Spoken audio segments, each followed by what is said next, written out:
G'day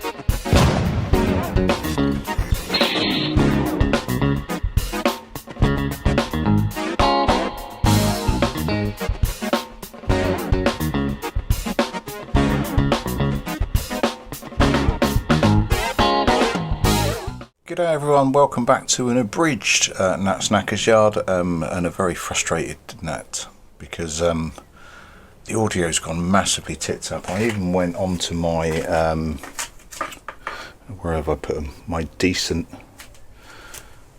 radio mic, and it's really crackly for some reason, and I don't know why. I'm going to have a tinker this evening in front of the telly and work it out, but it's so crackly that it's just unusable. It's fucking horrendous. So I pulled out a really really simple basic one that seems to work. Consequently, a load of footage today that is pants and effectively unusable. So I might drop a few stills from it if nothing else.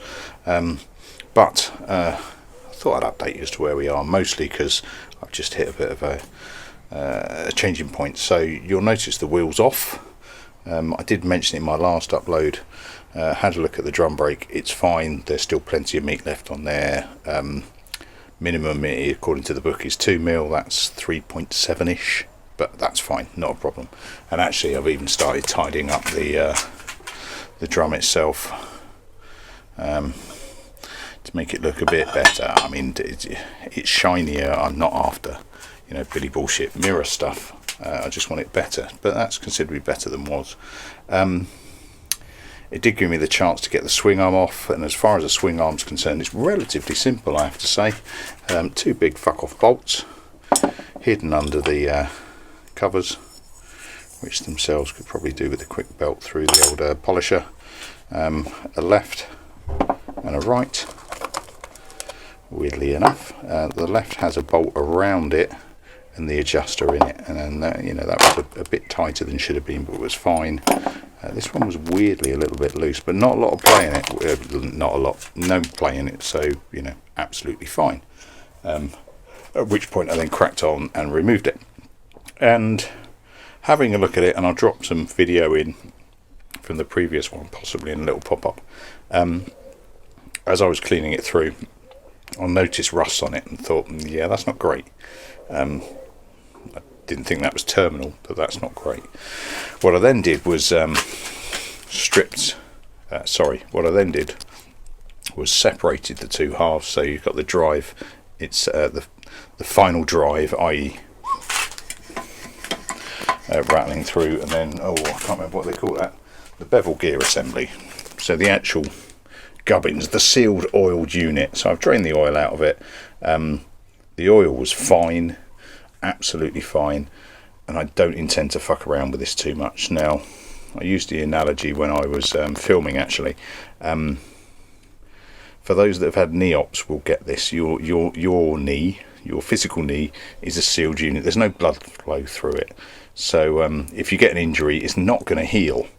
Because there's no blood flow through it, it's not going to sort itself out, so you need somebody to go in. Now, once somebody goes into your knee, it makes it more likely for you to have issues in the future. Having had, I think, 3 knee ops over the years, I'm only too aware of this, and others that have had something similar will be aware. I'm doing a really rough analogy between a shaft drive and a knee, which is fucking horrendous, but it kind of makes sense that if it works, don't fuck around with it. As a summary, it's a sealed unit. Shaft drives are notoriously reliable. I've checked all of the notoriously reliable and fucking heavy. I mean, 40 odd years old, and they could have gone in yesterday. Yes, it's grubby, but actually all the teeth, all the splines are absolutely fine, so I'm not going to strip it down and fuck around with it. There is absolutely no reason to do so. The second is, I think it's been done. That seal on the inside is perfect. It's, it looks like it went in yesterday, so I'm not going to fuck around with it. I did have one bolt pull out while I was doing it, but that's nothing substantial. If I was Del Boy, I'd make a whole video out of just removing that bolt, but that's a fairly common thing, particularly on engine studs.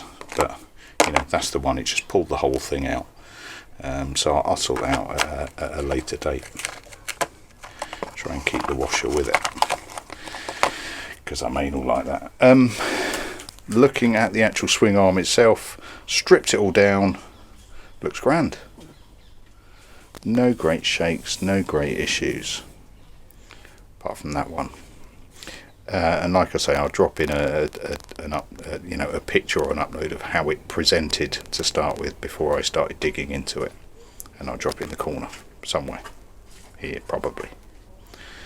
However, when I dug into it more, and the best thing, knowing that I can't just chuck rust treatment over it and hope for the best.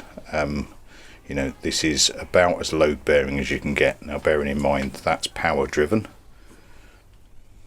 that takes the weight of the bike and the weight of the engine and power running through it. Now, what I've got after some digging is what I believe is technically known as a big fuck off hole. My big fuck off hole, that extends all the way back. Let me see if I can. Now, that's not just that panel there, so if you look at the flat surface across the top, what you've effectively got is flat surface that goes all the way back to the end, and then you've got this piece welded on the top for extra strength. Now, all of that flat panel has gone, it's rusted. It was still there, it was still in one piece, but I poked it with a screwdriver and it fell apart. Now, I'm glad, you're never glad about having to do more work, but I'm glad it did it when I poked a screwdriver at it rather than when I was doing 70 down a motorway. So that leaves me, or left me I think, with a couple of options. Do I cut back as far as I dare, try and weld a piece on the top and in, and then weld something over the top?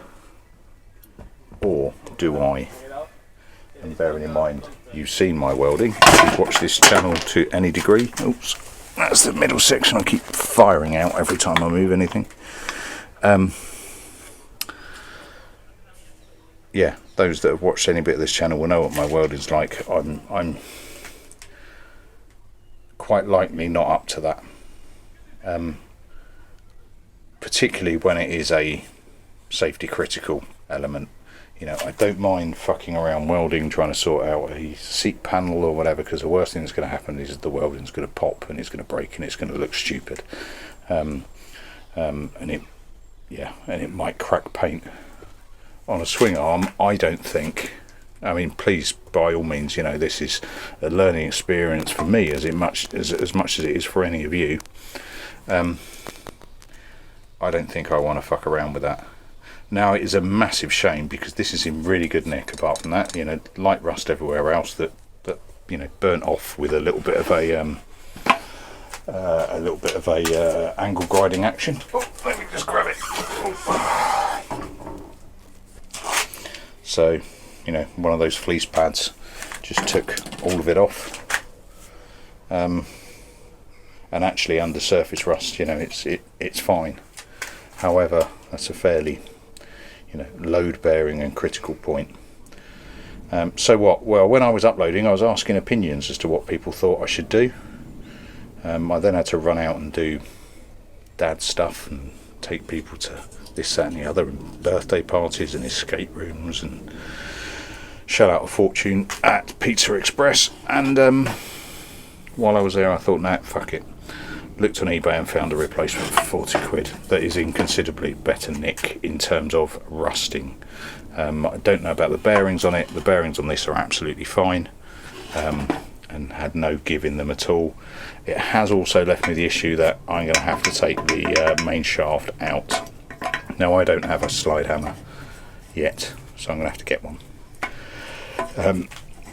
Not that I'm overly concerned about getting one. I'm sure it'll get plenty of use over the years, but it's a bit frustrating that I had to do it when actually I was quite looking forward to just, dolling it up, treating a little bit of rust, and then cracking on. But that's not the way. That's not working out that way. So I have a shagged swing arm that I have purchased a replacement for. I need to get hold of a slide hammer, and I need to read on how to get that out. I don't want to be breaking down the main element, the bevel gear assembly piece, because it looks fine. It just needs some tarting up more than anything else. It needs to look congruent with the rest of the bike. So yeah, a double disaster day really. Finding that something that you intend to use is at least in its current state unusable, and then losing all fucking audio, which is really frustrating. But I will sort that out. I don't want to either do a voiceover for all of my footage or have to record a summary at the end of the day, because it means you guys don't get to see me doing stuff. And I know, you know, YouTube should be an interactive experience. That sounds a bit highbrow. I think I've come to a conclusion, and thanks for your various suggestions. I'm going to go for the hoop at the back. I'm going to go for making my own seat. Thanks to Sid and others in terms of suggestions on doing stuff. For what it's worth, my current view is, just move my book. My current view is that I can conceal a fair amount of the stuff that I need to conceal under the seat. So if I go for a plate across the top, obviously with the seat and yada yada yada on the top, plate across the top, I can actually bolt into the bottom of that plate. So suggestion was put a plate in, and you know, if you can lower it, because people tend to see it from this angle, or a bit lower because I am quite tall, you can actually fit a lot of the gubbins under there. Now what I can't fit under there realistically is my mini battery. It's just going to protrude, I think, you know, too much. I could just paint it black and crack on, but I think what I'm going to do is go for the a plate across the top that will hold the plate across the top. Then underneath that plate will hold the regulator rectifier, which is dangling down the bottom there, the starter relay, the fuse box, and then the battery is gonna, because it's tiny, just drop in at the back of the engine. Obviously not green and showy and everything. I'll make a box to conceal it a little bit, but that's the current plan. What I intend to do with the hoop is, I've just moved that little bit of metal there, that's the old bits off the end, but I want to do, how the fuck is that balancing? That's quite impressive. What I want to do is put the hoop, hang on, put the hoop one-handed like into that. I can't do it one-handed. That into that. I've got I did have a small section of that. I put it down somewhere and lost it. A small section of my breaker bar in.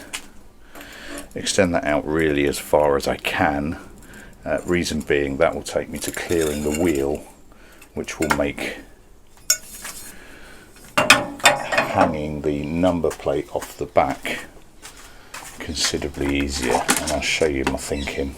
Now, bearing in mind this is just a utterly bodged up version at the moment, so I need to get that clear of the wheel. If it's like that, it's going to be too close to the wheel and it's going to have to go at a silly angle, which is, legal but stupid. So what I want to try and do is drag it out a little bit further, which means I can put a bit more angle on that plate and it's just going to look that little bit better. I think that's currently the plan. So I am going to lose all these lugs and leave that nice open clear way across the middle. That's the plan. Right, a little bit of a catch up, a bit of a monologue from that. I will sort out this audio because it's driving me fucking balmy, and it's ruining a fair amount of doing stuff footage that unfortunately I'm not able to upload at the moment. Right, that'll do me. So what? If I get any time over the next day or so, I'm going to crack into the loom. I think I've got my loom tape, it's here. So what I'm going to try and do is strip the loom, strip the ignition system complete. I've just gone blank and I can't think. Coils, that's the word I was looking for. Take the coils off,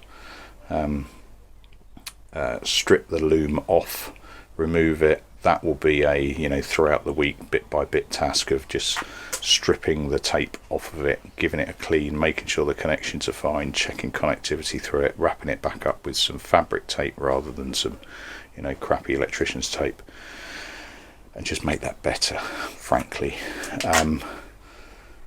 Yeah, then sort out the swing arm when it gets here, sort out the new one, which actually looks better than that one already, but certainly get that one looking half decent, and then it's starting to have at the frame a little bit, and we'll see how that goes. Now obviously that's headstock off, that's sorting all that look out.